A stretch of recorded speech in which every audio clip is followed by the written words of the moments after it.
বড় ধাক্কা খেল ভারত। দেশটির ঘনিষ্ঠ মিত্র যুক্তরাষ্ট্র এবার দাঁড়িয়েছে পাকিস্তানের পাশে। তাই যুদ্ধের স্বপ্নে বিভোর হয়ে উঠতে থাকা ভারতের প্রধানমন্ত্রী নরেন্দ্র মোদীকে মাটিতে নামিয়ে এনেছে ওয়াশিংটন।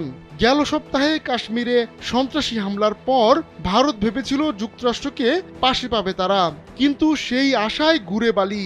চীনের পর যুক্তরাষ্ট্র পাকিস্তানের পাশে দাঁড়িয়ে দিয়েছে কড়া বার্তা, আর সেই বার্তায় এখন ঘাম ছুটছে নয়াদিল্লির কর্মকর্তাদের।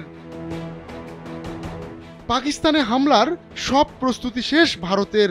পাকিস্তানও সম্ভাব্য হামলার শঙ্কায় নিজেদের ঝালিয়ে নিচ্ছে শেষ মুহূর্তে। কামন ব্রো, এসব অনেক কিছু আসবে আর যাবে, এক্সপার্ট কিন্তু থেকেই যাবে। কিন্তু বিশ্বের একমাত্র সুপার পাওয়ার যুক্তরাষ্ট্র বেঁকে বসেছে। দেশটি বলছে এই অঞ্চলে বড় সংঘাত দেখতে চায় না ওয়াশিংটন। কাশ্মীরের সাম্প্রতিক হামলা নিয়ে নিজের করা প্রথম প্রকাশ্য মন্তব্যে এমন মনোভাবের কথা জানিয়েছেন মার্কিন vice president JD Vance.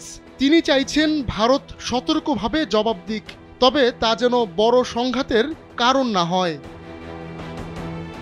Fox নিউজকে দেয়া এক সাক্ষাৎকারে ভান্স পাকিস্তান ভিত্তিক সন্ত্রাসীদের নির্মূলে ইসলামাবাদ ভারতকে সহযোগিতা করবে বলেও আশাবাদ ব্যক্ত করেন। কাশ্মীরে যখন ওই হামলা ঘটে তখন 4 দিনের সফরে পরিবার সহ ভারতেই ছিলেন Vance. Special report with Bret Baier শোয়ে মার্কিন ভাইস প্রেসিডেন্ট বলেন, আমাদের আশা ভারত এই সন্ত্রাসী হামলার জবাব এমনভাবে দেবে যাতে বৃহত্তর আঞ্চলিক সংঘাতের সৃষ্টি না হয়। ভারতকে সীমিত অ্যাকশন নেওয়ার পাশাপাশি পাকিস্তানকেও দায়িত্বশীল আচরণ করতে আহ্বান জানিয়েছেন ভান্স। তিনি বলেন, পাকিস্তানের ভূখণ্ডে তৎপর সন্ত্রাসীদের খুঁজে বের করে তাদের মোকাবিলা করতে ভারতকে সহযোগিতার মাধ্যমে ইসলামাবাদ দায়িত্বশীল আচরণ করবে বলে আশা করি।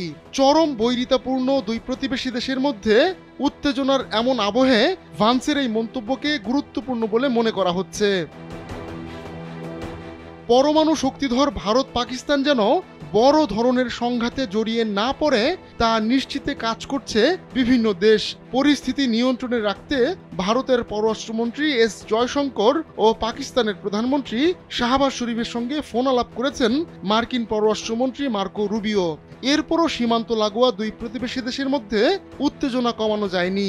এখন ভান্সের এমন মন্তব্য দুই দেশের মধ্যে সীমান্ত উত্তেজনা কমিয়ে আনতে পারে।